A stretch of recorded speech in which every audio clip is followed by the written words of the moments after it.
Namaste. So, we have spoken about the human aspiration and the omnipresent reality, and the ways man has tried to form a relation with it. One, through the refusal of the ascetic who refuses completely the universe and try to enter into the one pole of existence, where he gets first to the supreme existence and then beyond all existence into the non being. And the other is where the materialist tries to dig deep into matter, and he too enters into a state of nihil or nothingness, a void out of which magically this universe seems to emerge. So it leaves us with this question that what really is our destiny, what path we must follow. So here Sri Aurobindo reveals to us that since this it is this omnipresent reality, which is a state of unity and oneness, it is this which has manifested the universe, and it is this which has created individuals. Therefore, the individual also must recover these two terms of our own existence in his individual life. Neither the annulment of the ascetic nor the nihil of the materialist is our goal, but to use an expression, to be even as the divine in the world is our supreme destiny, and this is what we should follow. There is a possibility that we can embody this supreme reality and as well as its cosmic movement with its manifold activities. The reason why we need to emphasize this is because, in a kind of Vedantic understanding, we are told that we must annul our individuality. Individuality is only a state which, a kind of intermediary process that nature has created. But the real purpose is to annul this individuality, step back from ego, name, and form, and discover the transcendent and annul itself in it.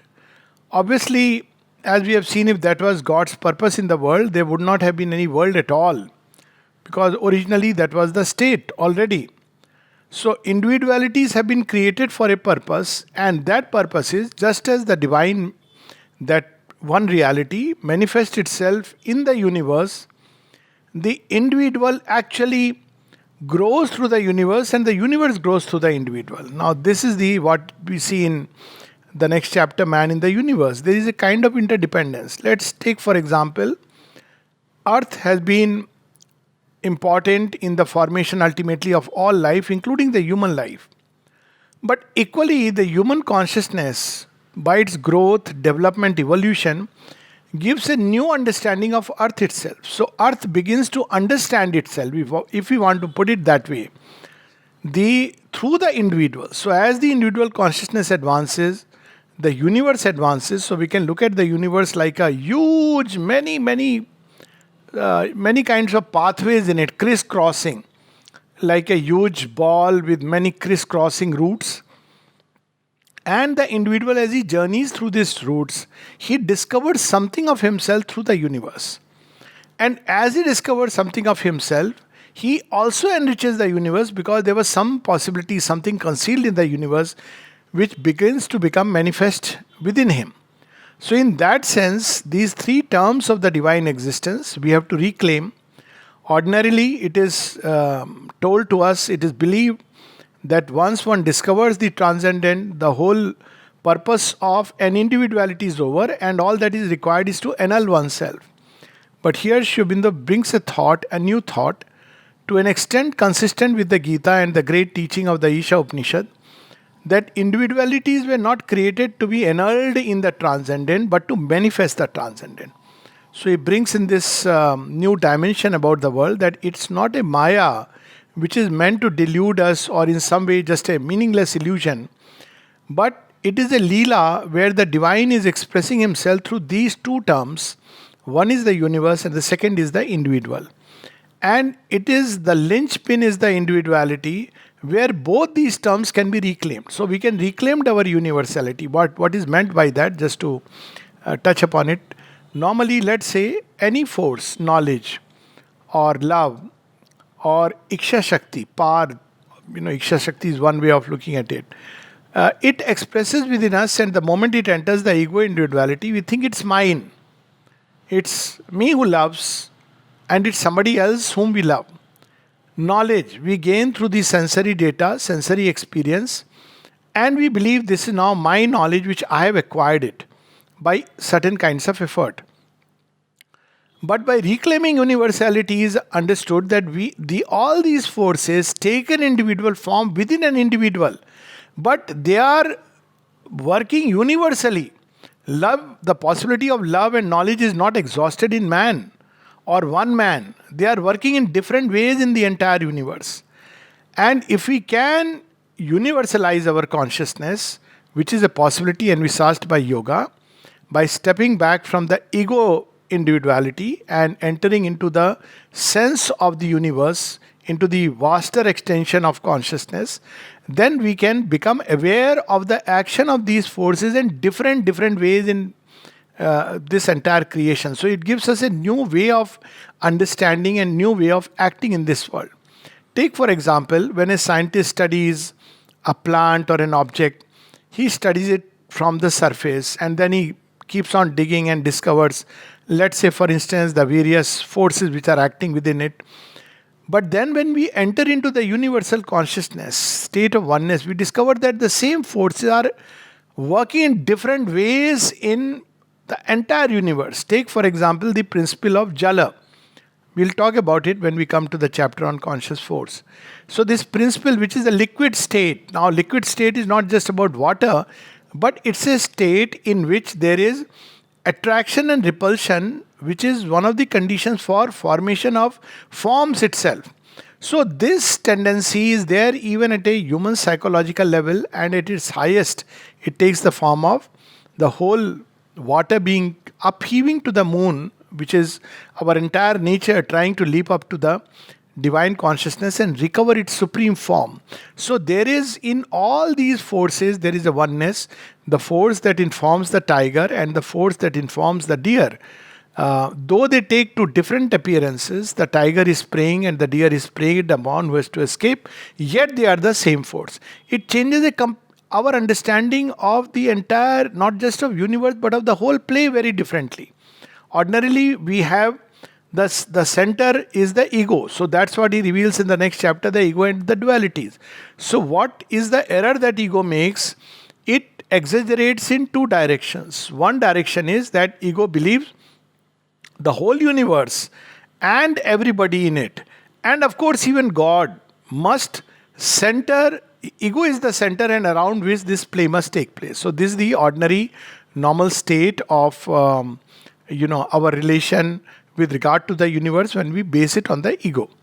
So the result is a false stress on value. Sri Aurobindo speaks of these two errors. He says that the Brahman pours as much energy in the making of a galaxy as in the formation of a wave. It's not exclusively acting upon one particular individual or centering around him. This is obviously false. And he speaks of this illusion of quantity and this illusion of quality. So illusion of quantity is that the mountain is bigger than an ant. But well, we know that qualitatively ant has something which the mountain doesn't have. And equally, the illusion of quality can be there, that a particular quality which is exaggerated in somebody or an individual is itself something makes him a thing apart. But this same quality we find spread out in the universe in different ways. So once we get rid of these illusions, then we discover that ego individuality has a false perception of life. And Sri Aurobindo gives a very beautiful example of the senses giving us a false report, which is yet useful for the moment, but they do not give us an accurate account of things. For example, we ordinarily every day believe that the earth is static and the sun is moving around. But it is not true. It is required, but the senses report all the time to us. Sun rises in the east, sun rises in the west, and the senses do not give the data that it's the earth which is moving. So at next level, we discover that it is not the sun but the earth which is moving. But there is a still greater level at which we can go beyond the cosmos And then we discover that the sun and the earth are just changing their relations with respect to each other. Even the sun is moving and the earth is moving. So there is this constant motion, because of which there is a kind of relation which is changing between different variables in this cosmos.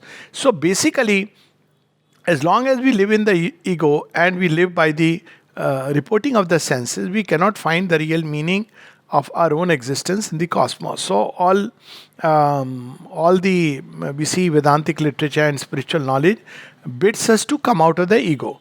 But then we can make another exaggeration. There are people, you must have seen, they make a big picture of space, and then they say, where you are, like the Carl Sagan picture.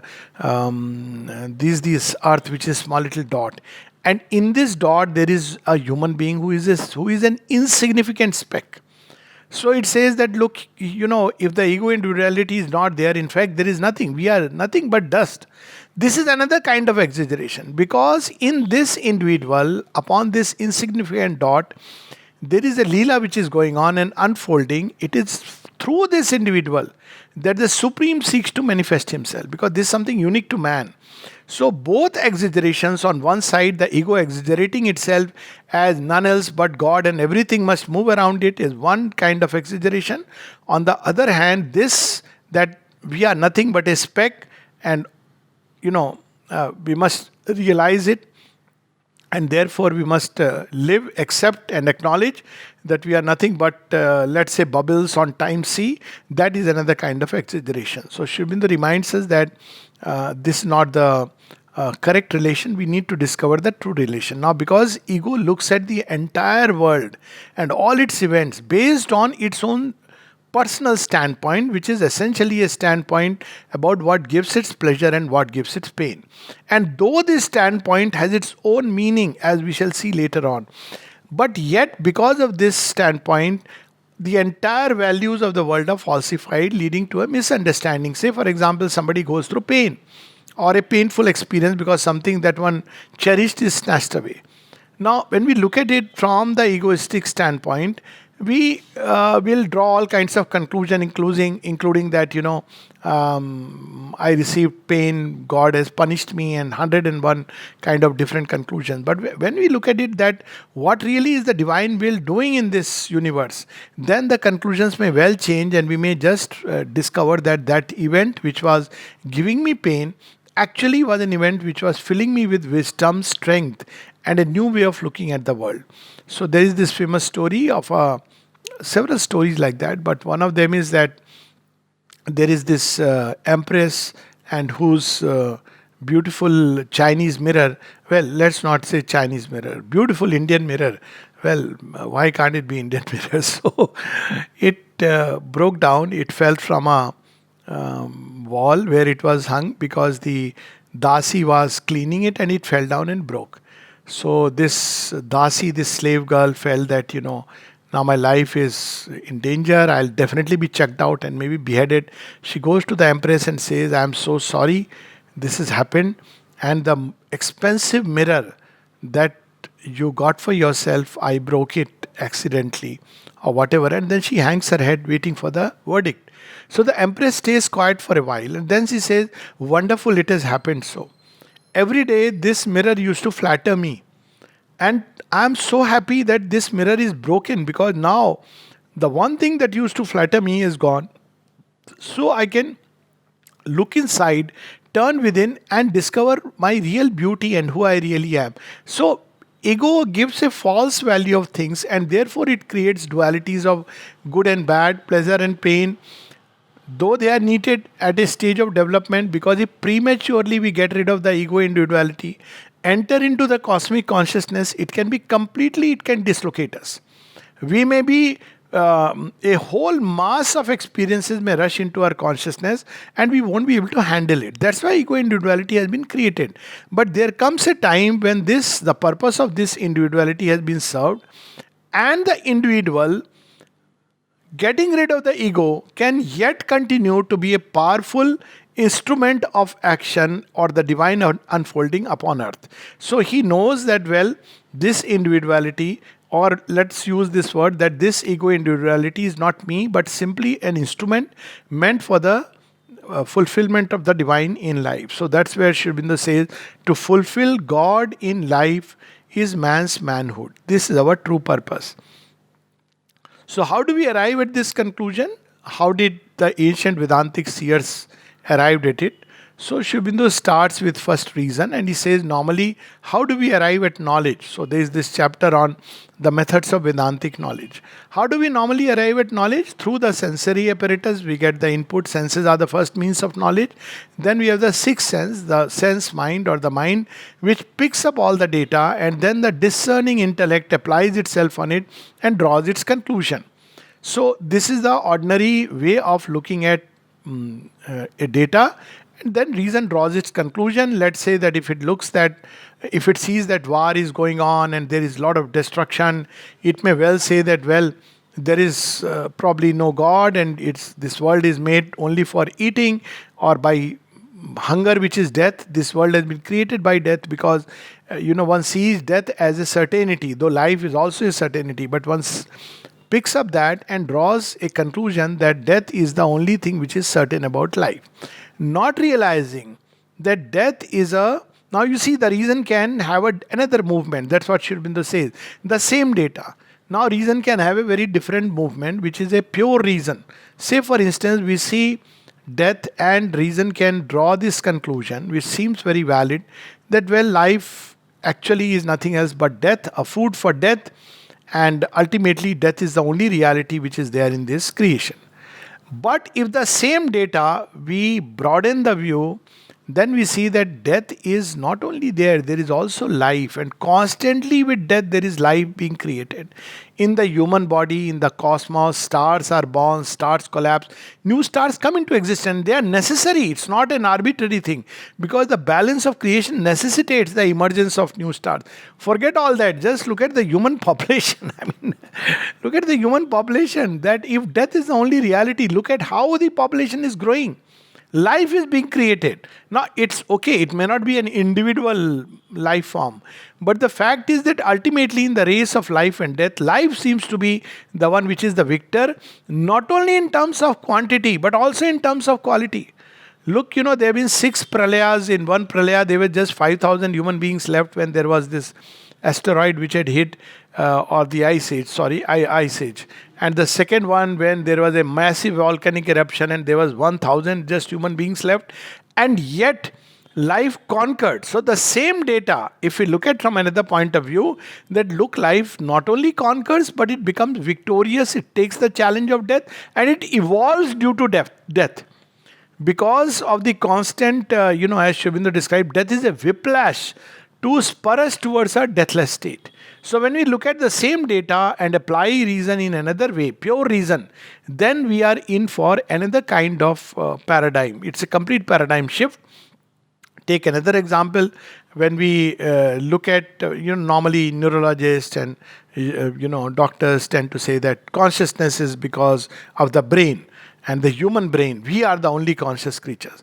Well, that's even otherwise not true. But when we look at the way the plants act, when we look at the way the animal creations act, then we are bound to conclude that no, there is an intelligent force which is operating behind everything. It's just that the creature is not conscious. So first, the Vedantic seers applied this kind of a pure reason which we must awaken within ourselves. And the second is that he says, out of reason we must leap towards intuition. So they discovered that when we quieten the reason and this rush of sensory data which impacts us and stirs the emotional mind to draw quick judgments, when we quieten it, then there is the awakening of intuition, and this intuition is valid because let's take another example. God exists or not. Now, how are we going to resolve this argument? Rationally, we can say this way or that way, both. But equally, if we consult our heart, now there are people who would say this is a wishful thinking, 100 things they may say. But ultimately, if we feel in our heart a kind of intuitive sense that look at this creation, and this stupendous, enormous, vast expanse of network of stars, just nothing else. Forget about the complexity of things which are happening on earth. Do we really conclude that, what does our intuitive sense tell us? Is it just a creation without a creator? Is it just an unintelligible mass of things emerging out of nothingness? So there is an intuitive sense within us which also feels that there is, as we had read in the very first chapter, divination of Godhead.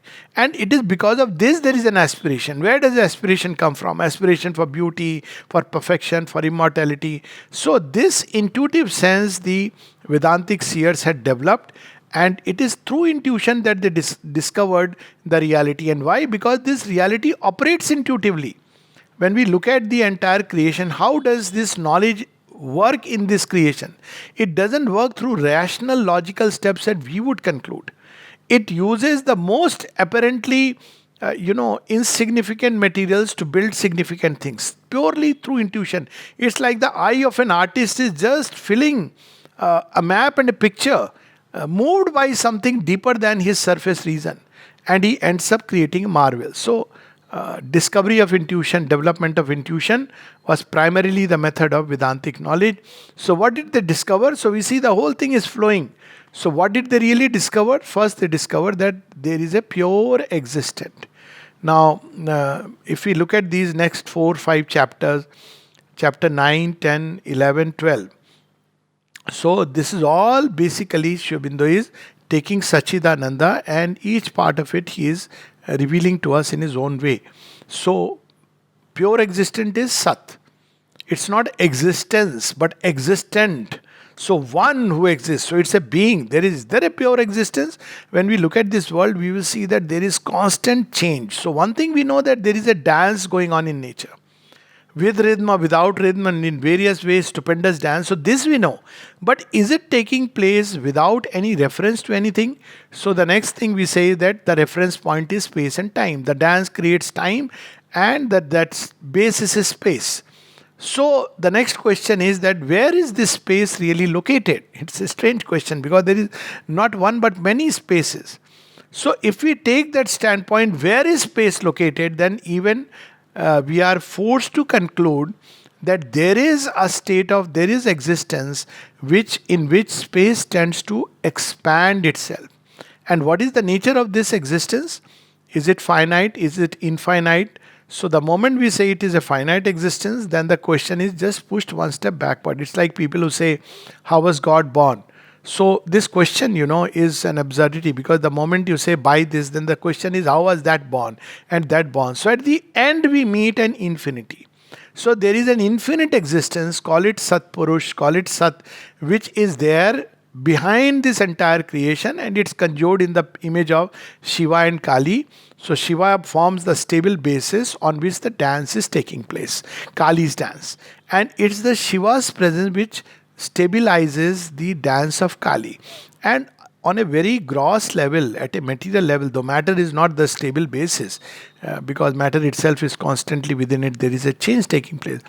We understand that, when these dancers actually go to dance in the Indian setting, so they touch the earth and bhumi, and they pray.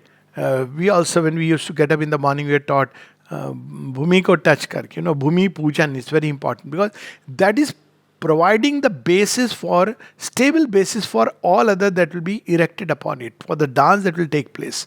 So similarly, there is a stable basis behind this entire dance, and that stable basis is the pure Sat, pure existent.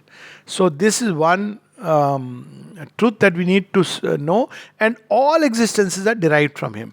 Can we discover him individually? Yes, we can discover individually. We have to only raise this question to ourselves by sort of interiorizing and witnessing that who am I? So we see all this nature, thoughts, feelings, various things which are coming up, rising, falling, moods, states of consciousness, various experiences flooding the senses. But then who is the one who is experiencing? Take one example. People wake up in the morning sometimes and say, I dreamt. So the next question should be, who was the dreamer? Who was watching the dream? Then similarly, with senses it becomes very easy that, well, I saw this. What about thought? People say, I was thinking. Who is this I who was thinking? So when we look at like this and go backward and backward with this famous question, who am I? We will discover the same thing, that we all have within us a bedrock of existence which actually touches something infinite. We can't limit it, we can't reduce it just to one limited individuality or personality that we call as ourselves today. And that is true of everything. If we go to its root, we discover this infinite existence. But what of this conscious force? That is the next chapter.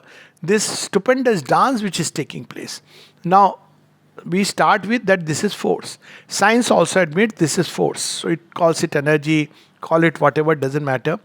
And it says that there is this tremendous force, this energy which is all the time creating, and absorbing things back into itself in this stupendous dance, in this stupendous activity. So science uses the word that it is a mechanical jada prakriti. But there is nothing in it which gives the impression that it's a jada prakriti. Because if it's really mechanical energy, then human beings should be nothing else but automatons or robots. But there is through this dance something else which is happening, and that is evolution of conscious thought.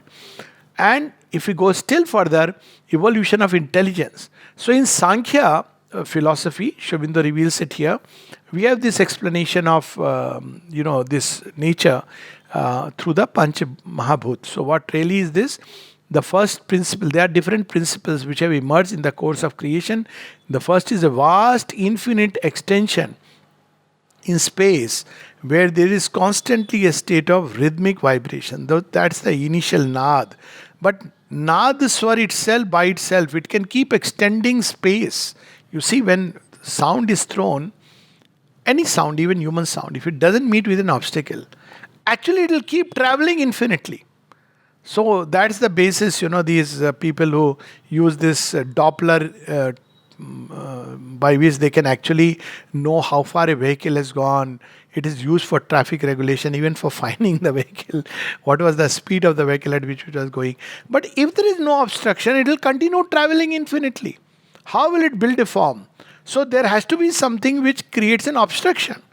So there is another principle emerges out of this first primal vibration of sound, the principle of aerial principle. So what it does, it expands and contracts.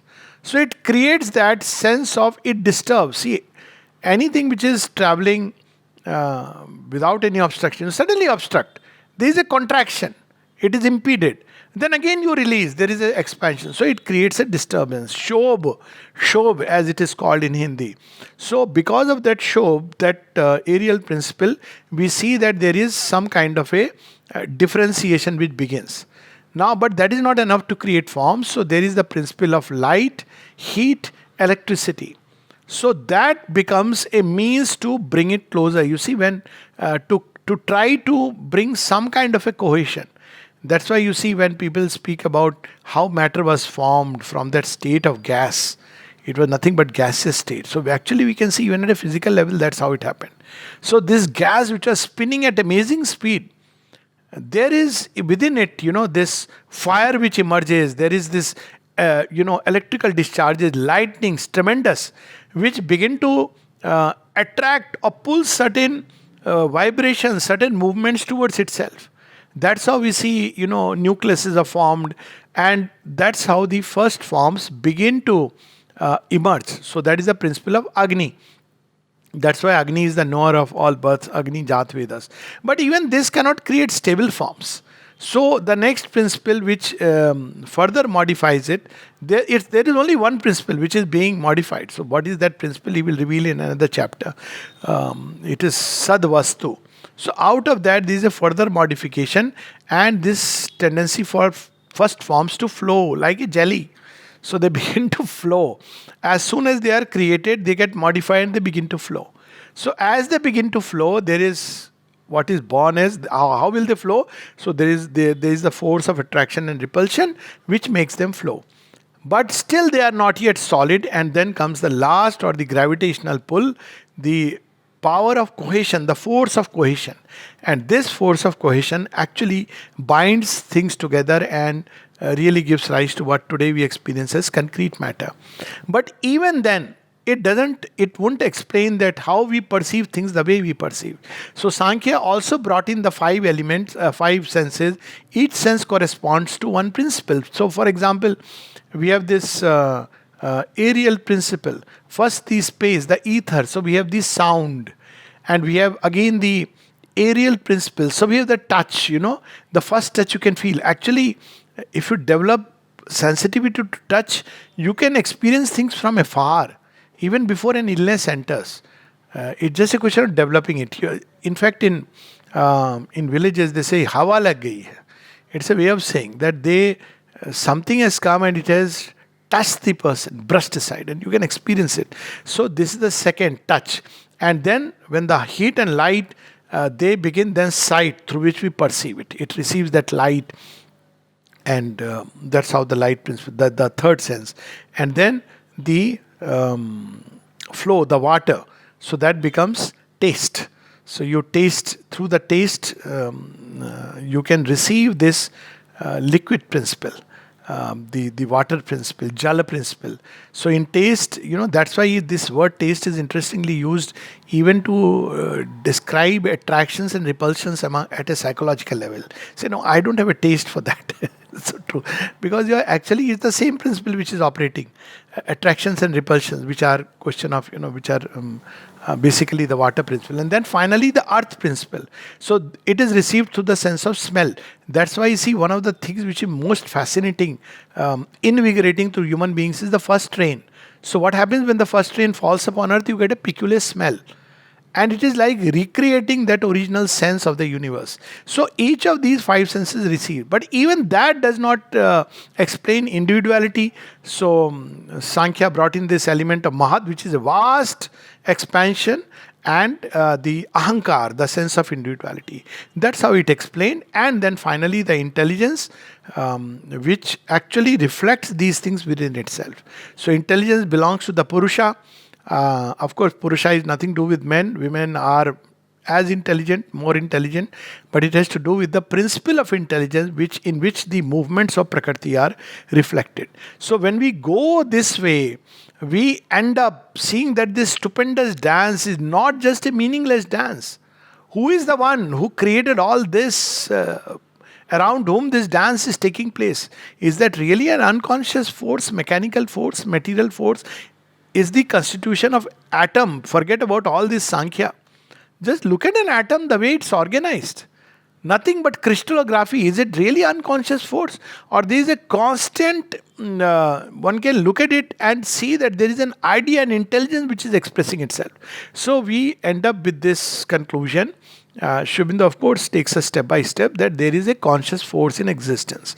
So we have now Sat, we have Chit or Chit Tapas, conscious force. And then finally we have Ananda, which we see in the next two chapters of chapter 11 and 12, that the third element of Sachchidananda is Anand. So again, in the traditional saying, it is said that the Brahman was forced to create because of desire or Maya or whatever principle. Now that is like saying it is no more Brahman, because the Brahman is absolute. Nothing can really compel it except its own delight. So it is delight which is expressing itself in creation, and then the problem comes. So the chapter is titled Delight of Existence, the problem. So what is the problem? If delight is expressing itself, why do we experience pleasure and pain? Why is there evil? So of course Sri Aurobindo says that first of all, let's not exaggerate. Even our normal cognate experience is this, that why pain creates a sense of anomaly.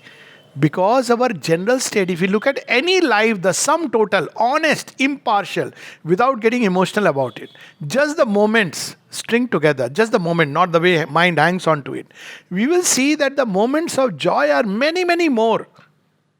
I mean, almost 95%, if I have to use an arbitrary mathematical figure. And precisely because it's a undercurrent, and because of that, men want to live despite all the challenges of life. And because of this undercurrent, the moment pain comes, it's like an anomaly. Why is there pain? This is the first way to understand it. Second is that we normally then the next problem is ethical. That if there is a creator, why he created pain at all? So that is resolved in Vedanta by saying that it's not he is sitting out there and creating human beings or this earth, but he has become this creation. So he himself experiences. Otherwise he'll be like, he is immune from all this. and he's making us suffer. Well, the eternal suffers in a human form. He takes all into himself and transmutes it and keep on releasing into this world. So this is the second aspect. It resolves the ethical difficulty. And yet the question comes, why there is whatever small minuscule, or for himself, why has he chosen to take this suffering and evil, whatever amount it may be. So there the answer is that there are incidents and conditions in the manifestation that he has willed, and that's where we see delight of existence, the solution. We have to get rid of this false perception, false relation to the world, false relation to God, that he's sitting out there arbitrarily judging us through that kind of karmic law. And then we will discover that all this creation is nothing else but the unfolding, the Leela of Sachchidananda. And we have a role in it because all of us are miniature Sachchidanands. Only we know it not. And as we discover this miniature Sachchidanand within us and unite it with that true existence, true consciousness force, true delight, then we can play and fulfill our role in this universe. So this is the essence of these chapters. And I'll now pick up, I'll just read something. The liberation of the individual soul is therefore the keynote of the definitive divine action. So we are here, there's so much focus on liberation. Liberation means this false perception of things, false value, false stress. It is the primary divine necessity and the pivot. It is the point of light at which the intended complete self-manifestation in the many begins to emerge. So this is the difference in Sri Aurobindo's yoga, that in Sri Aurobindo's thought, that liberation is only the first step. As we get liberated, we become capable of truly participating in the divine manifestation.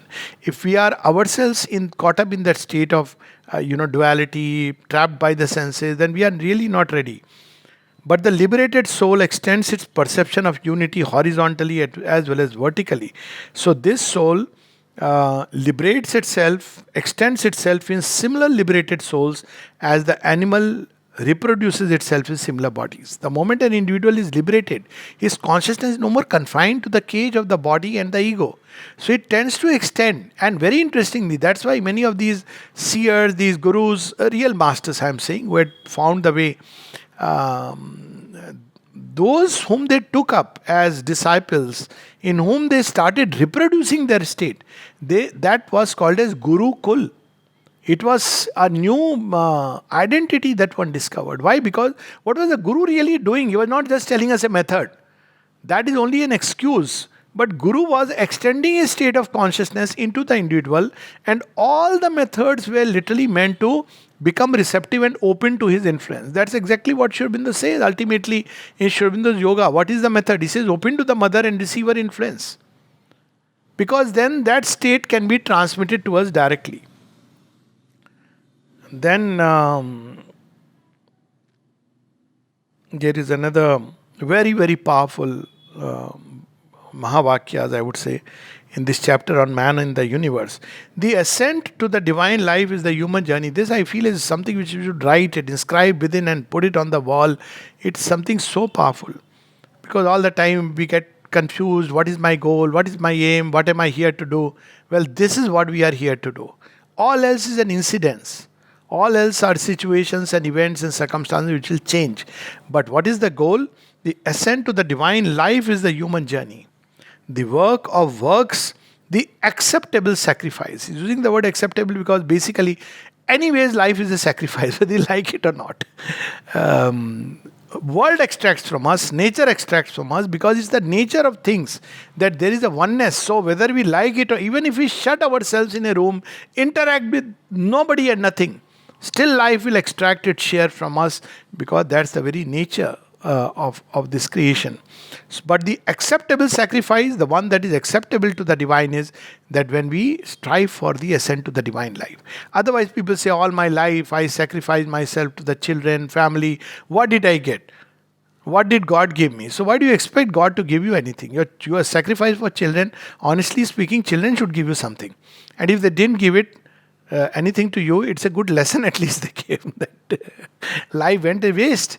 If this life was sacrificed for the higher good, even with children, it should be the same attitude, that not to my child, but to the divine in the child, because he too is a, we are like trustee. That's what Yagnaval says. One loves the wife for the, not for the sake of the wife, but for the sake of the self, the higher self. One loves the child not for the sake of the child, but for the higher self. So when we lead life as a sacrifice in which everything becomes a means for disclosure of the divine within us, the ascent to the divine life, then that is the acceptable sacrifice. This alone is man's real business in the world. This is a business, original business, and the justification of his existence, without which he would be only an insect crawling among other ephemeral insects on a speck of surface mud and water, which has managed to form itself amidst the appalling immensities of the physical universe.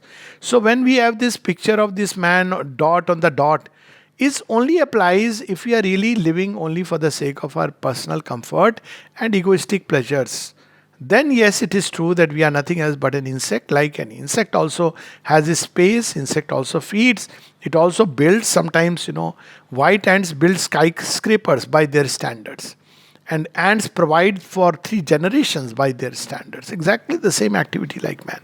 But there is something which the ants and nobody in the creation can do, not even the gods, incidentally. And that is ascent to the divine life and manifesting the divine upon earth. This is the purpose for which we are here. The animal, and why it is given to man, the animal is satisfied with a modicum of necessity. The gods are content with their splendors.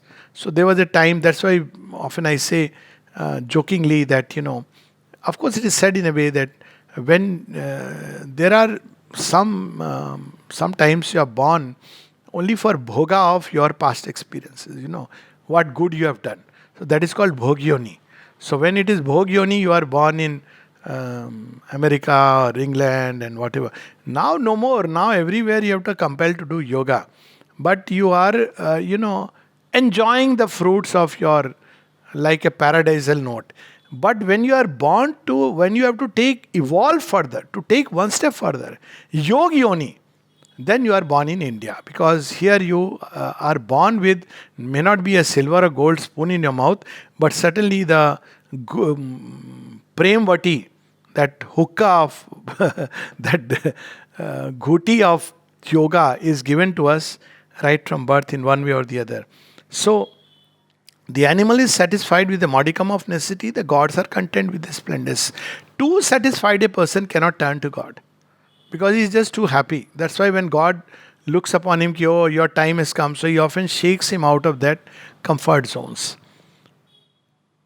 This man, it is the Son of Man who is supremely capable of incarnating God. This Son is the Manu, the thinker, the Manomaya Purusha, mental person or soul in mind of the ancient sages. No mere superior mammal is he, but a conceptive soul basing itself on the animal body in matter. But for that he has not to discard the human body, but use it as a footstool and even as a means eventually of manifesting the divine truth. Just as God himself uses the earth or matter as his footstool. Padabhyam Prithvi, that we read yesterday. So, this is, then of course there is the ego and the dualities, where Sri Aurobindo reminds us that we have to rediscover our right relation with the universe and with God. And we cannot do it unless we get rid of this sense of the ego. But doing it prematurely is dangerous. It has to be done at the right time and in the right way. Doing it prematurely is to enter into a state of madness. We know this story. Sri Ramakrishna would use the word Paka Ami and Kacha Ami. Also you can say Paka Am and Kacha Am if you want to put it like that. So when there is, when the time is ripe, the egg is ready, then the chick must come out. If the time is not ripe and prematurely it is done, there are people in whom ego shell breaks prematurely. And then what happens? They come out of a state of duality but enter into a vague cosmic unity where truth and falsehood get mixed, and they are the one who become mad because they cannot understand anything that is happening to them. They are suddenly, it's like throwing a fish from the pond into the ocean. It's not a very comfortable thing to be, though you may say, oh fish, I am giving you a wonderful status. Look, now you belong to the ocean among the elite fishes, but it will be just swallowed up, that's it. So there is a reason why there is a formation of ego and the sense of duality through which we grow. But there comes a time when we must get rid of it and discover the true self within us. So, how it is to be done? That he reveals to us. We have the dissolution of this egoistic construction by the self opening of the individual to the universe and to God as the means of that supreme fulfillment, to which egoistic life is only a prelude, even as animal life was only a prelude to the human. So, egoistic life is a step, and then from there we open to cosmos. Even that, gets us rid of the ego sense. One of the simplest ways to get rid of the ego sense is to travel. Many of the things which we think is so important, and we really discover that none of that is so important. uh, it's a very different way. People look at life very differently, and it helps us to understand. Yes, we may have our own way of looking at life, and we should have, but now we understand it's not exclusive, or this is not the only way that we can look at life. So brings a kind of wideness, which is very compelling for the ego sense to come out of its limitation. And of course, there is another way, which is love. And through love, we step out of the boundaries of the ego. And then finally, of course, it is God. And when we turn to the divine, this we come out of the egoistic life, and it opens the door to the supreme fulfillment. We have the realization of the all in the individual by the transformation of the limited ego into a conscious center of the divine unity and freedom, as the term of which the fulfillment arrives. So we don't discard it, the ego gets transformed into a conscious instrument of the divine. Meaning, thereby, after all, what is the ego? Ego is simply makes me feel this is me, and that's it. But it shuts this me from all else as not me. But when we discover the divine, does this sense of me disappear? Well, it changes into a center which will be used by the divine for his purposes. Then, of course, we spoke about the methods of Vedantic knowledge and the pure existent and conscious force, where we see beautifully Sri Aurobindo describes this Sankhya philosophy in such a wonderful way. All phenomenal existence dissolves itself into force. In the ancient images by which human thought attempted to make this origin and law of being intelligible and real to itself, this infinite existence of force was figured as a sea. So again, because the existence is infinite, as we were referring to, this force is also infinite. It's because it's from that. So there he reveals this truth, that if we say force exists independent of the existence, then we are creating now two realities, one which exists and the other which creates. That's how duality comes into play. But if we say that this force is inherent in existence, it can either be within it or emerge out of it for whatever compelling reason. That compelling reason is the delight.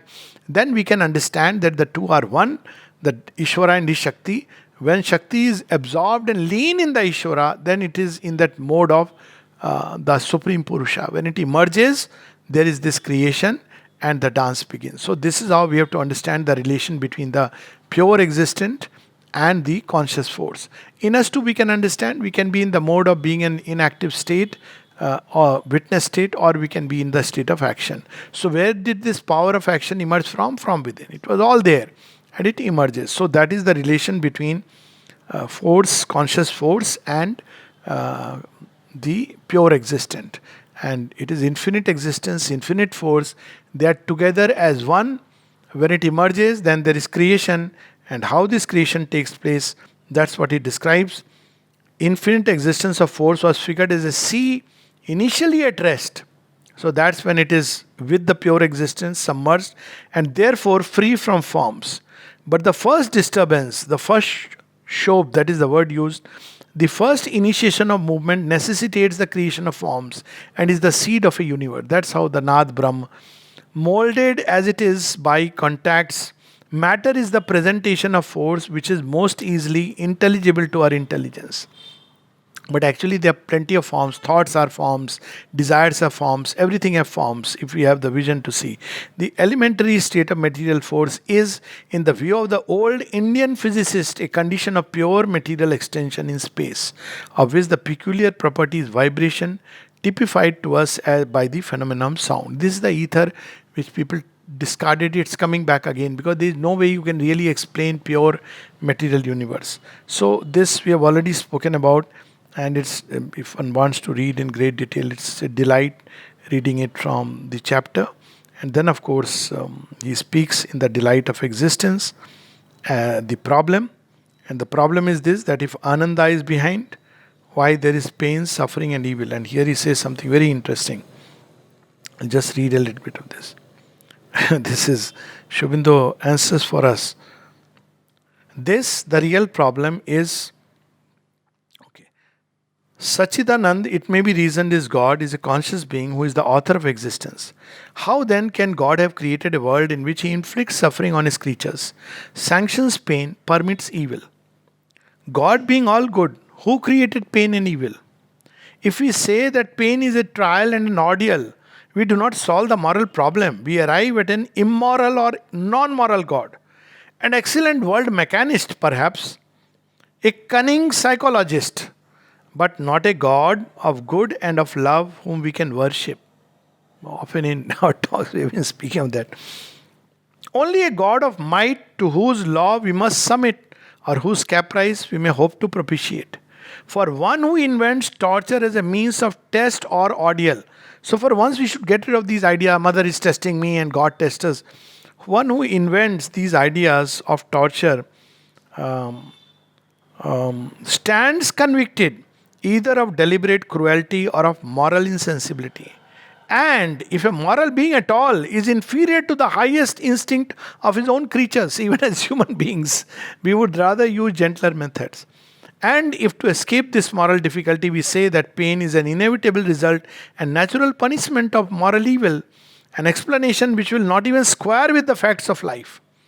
Unless we admit the theory of karma and rebirth by which the soul suffers now for antenatal sins in other bodies, we still do not escape the very root of the ethical problem: who created, or why, or whence was created that moral evil which entails the punishment of pain and suffering.